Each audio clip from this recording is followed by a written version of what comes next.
மலைகளுக்கு நடுவுல சேரன்மாதேவி களக்காடு அந்த போற ரோட்ல, களக்காடு போற ரோட்ல, சேர்மாதேவி டு களக்காடு போற ரோட்ல இந்த கோயில் அமைஞ்சிருக்கு. கொழுந்துமலை பாலசுப்ரமணிய முருகர். இந்த இடம் கண்டிப்பா இந்த சுத்து வட்டாரத்துல இருக்கவங்களோ, இங்க இருக்கவங்களோ, சென்னையில இருந்து வரவங்களோ இந்த இடம்லாம் கண்டிப்பா பாருங்க. இது ஒரு சித்தரோட ஜீவசமாதி. நானாச்சாரியார் சுவாமிகள், கடம்பவனம். இந்த செவருக்கு பின்னாடி தான் இவரோட ஜீவசமாதி இருக்கு. அதுவும் உங்களுக்கு காட்டுறேன் நான்.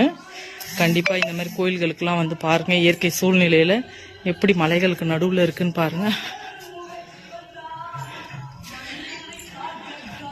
ஏன்னா எல்லா கோயிலுக்கும் அவ்வளவு சீக்கிரத்துல போக முடியாது சொல்லுவாங்க. அது உண்மைதான். இந்த கோயிலுக்கு 2 வாட்டி வரும்போது 2 வாட்டியும் மூடி இருந்தது. இப்ப 3வது வாட்டி வரும்போது கோயில் திறந்திருக்கு. கொழுந்துமலை பாலசுப்ரமணிய சுவாமி கோயில்.